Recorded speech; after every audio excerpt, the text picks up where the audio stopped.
আসসালামু আলাইকুম, আমি রাসেল। আমি আজকে আপনাদেরকে শোনাবো মোস্ট ইন্টারেস্টিং একটি ভূতের গল্প। আশা করি গল্পটি আপনাদের অনেক ভালো লাগবে। চট্টগ্রামে এক প্রাচীন গ্রাম, নাম তার দলাপাড়া। আজ থেকে প্রায় 200 বছর আগে এই গ্রাম ছিল ঘন জঙ্গল আর জলবায়ুতে ঘেরা। গ্রামের মাঝখানে ছিল একটি বিশাল তাল গাছ। এতই উঁচু, তাল গাছের আশেপাশে 10টা গ্রামেও ছিল না। গ্রামের বয়স্ক মানুষরা বলতো, এই তাল গাছটা সাধারণ গাছ না, এর ভিতরে কিছু আছে। কিন্তু কেউ জানতো না যে সেই কিছু আসলে কি। দিনে তাল গাছটা খুব স্বাভাবিক লাগতো, কিন্তু রাত নামলে বাতাস ছাড়া গাছটা যেন নিজে নিজে দুলতো। অনেক সময় মনে হতো কে যেন গাছের মাথায় বসে কাঁদছে। গ্রামের এক বৃদ্ধা রহিমা বুড়ি বলতো, ওই গাছ লাগানো হয়নি, এটা নাকি এক রাতে জন্মেছিল। মানুষ প্রথমে এসব কথা বিশ্বাস করতো না, কিন্তু ধীরে ধীরে গ্রামের মানুষ বুঝতে পারলো এই গাছটা সত্যিই অদ্ভুত এবং অশুভ। 1835 সালের দিক থেকে দলাপাড়ার জমিদার ছিল হরিদাস রায়। সে ছিল অত্যন্ত নিষ্ঠুর মানুষ। গরিবের কৃষকদের জমি কেড়ে নেওয়া হতো, মারধর করত, তার কাছে ছিল সাধারণ ব্যাপার। একদিন গ্রামের এক দরিদ্র কৃষক মসজিদ জমির কর দিতে পারেনি। জমিদার রেগে গিয়ে বলল, টাকা দিতে পারবি না, তাহলে তোর জমি আর আমার। মসজিদ কাঁদতে কাঁদতে বলল, হুজুর আর একটু সময় দিন। কিন্তু হরিদাসের মন নরম হলো না। সে মসজিদকে গ্রামের মাঝখানে তাল গাছের সঙ্গে বেঁধে মারধর করলো। সে মার এতটা ভয়ঙ্কর ছিল যে মসজিদ সেখানে মারা গেল। মরার আগে মসজিদ কাঁপা কাঁপা গলা বলেছিল, এই গাছ, এই জমিদার, কেউ শান্তি পাবে না। তারপর থেকে গ্রামে অদ্ভুত ঘটনা শুরু হলো। মসজিদের মৃত্যুর ঠিক 3 দিন পরে জমিদার হরিদাস রাতে ঘুমাতে পারছিল না। হঠাৎ সে শুনতে পেল টক টক টক টক একটা শব্দ। মনে হলো কেউ যেন তাল গাছের গায়ে লাঠি মারছে। সে জানালা দিয়ে তাকালো। চাঁদের আলো তাল গাছটা স্পষ্ট দেখা যাচ্ছিল, কিন্তু গাছের নিচে দাঁড়িয়েছিল একটা মানুষ। লোকটার গলা কাটা, শরীরে রক্ত ভেজা। হরিদাসের বুক ধড়ফড় করতে লাগলো। সে ফিস ফিস করে বলল, মজিদ। ঠিক তখনই লোকটা ধীরে ধীরে মাথা তুলল।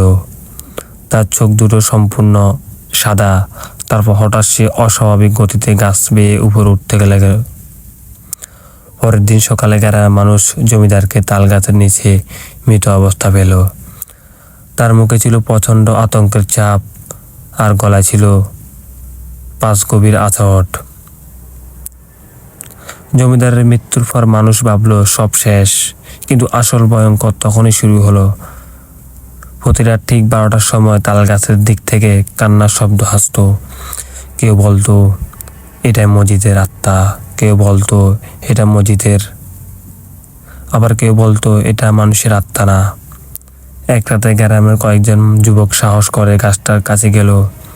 তারা আগুন নিয়ে দাঁড়িয়েছিল। হঠাৎ বাতাস থেমে গেল, চারপাশ অস্বাভাবিক নীরব হয়ে গেল। তারপর সারা শুনল গাছের মাথা থেকে কেউ ধীরে ধীরে নামছে, পাতা নড়ছে, ডাল ভাঙছে। একজন পিস পিস করে বলল, উপরে কে? উপর থেকে কোনো উত্তরই এলো না। তারপর হঠাৎ একজন যুবক চিৎকার করে উঠল, কারণ সে দেখেছিল তাল গাছের মাঝখানে উল্টো হয়ে ঝুলছে একটা মানুষ। তার চুল মাটিতে ছুঁই ছুঁই করছে আর সে হাসছে। সে রাতের পরে গ্রামের মানুষ তাল গাছের কাছে যেত না। কিন্তু সমস্যা হলো গ্রামের গরু, ছাগল, এমনকি মানুষ হারিয়ে যেতে শুরু করলো। যারা হারিয়ে যেত তাদের অনেকে কয়েকদিন পর পাওয়া যেত তাল গাছের নিচে মৃত অবস্থায়। তাদের মুখে একটা ওই ব্যক্তির চরম ভয়। গ্রামের ইমাম সাহেব একদিন বললেন, এই গাছটা অভিশপ্ত, এটাকে কেটে ফেলতে হবে। পরের দিন সকালে কয়েকজন কাঠুরি এলো। তারা কুঠার চালাতে শুরু করলো। প্রথমে আঘাত ফুটতে তাল গাছ থেকে লাল রক্ত বের হতে শুরু করলো। একজন কাঠুরি ভয়ে বলল, এটা গাছ না।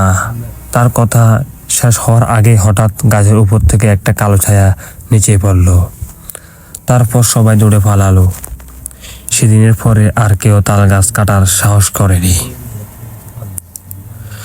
সময়ের সঙ্গে দলাপাড়া গ্রাম আধুনিক হলো, কিন্তু তাল গাছটা এখনো দাঁড়িয়ে আছে।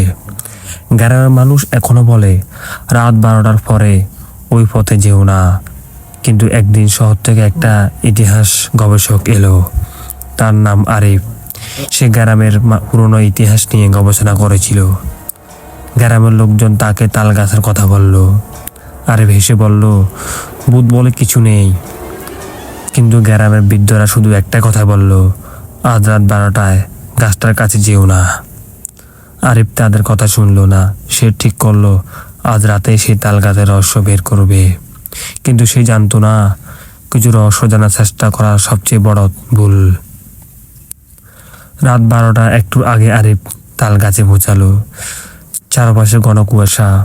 হঠাৎ সে শুনল কার জানি ফিস ফিস শব্দ। আরিফ সে চমকে উঠল।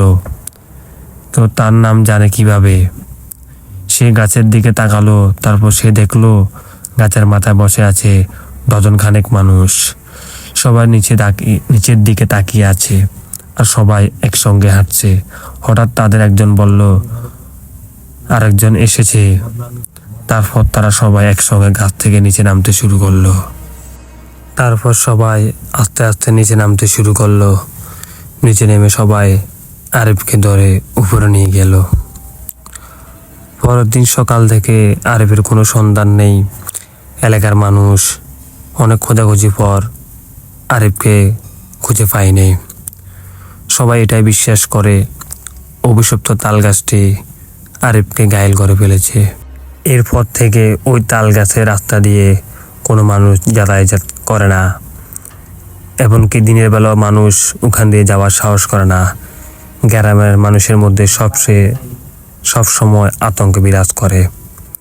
গ্রামের মানুষের মধ্যে সবচেয়ে ভয়ঙ্কর জায়গা হলো ওই অভিশপ্ত তাল গাছটি। এই তাল গাছটিকে ধ্বংস করার অনেক চেষ্টা চালিয়েছে, কিন্তু কেউ সফল হতে পারে নাই। কারণ তাল গাছের ভিতর রয়েছে অদ্ভুত শক্তি। যুগের পর যুগ, ইতিহাসের পর ইতিহাস চলে যাচ্ছে, কিন্তু তাল গাছটি এখনো সেই দাঁড়িয়ে আছে। এলাকার মানুষ এখনো বলে মাঝে মধ্যে নাকি ওই তাল গাছ থেকে এখনো সেই কান্না জড়িত কণ্ঠ এখনো শোনা যায়। বন্ধুরা, এই গল্পটি একটি বাস্তব কাহিনী থেকে নেওয়া। এরকম গল্প শুনতে আমার চ্যানেলটি অবশ্যই সাবস্ক্রাইব করবেন এবং ফলো করবেন, এবং আমাকে বেশি বেশি সাপোর্ট করবেন। ধন্যবাদ।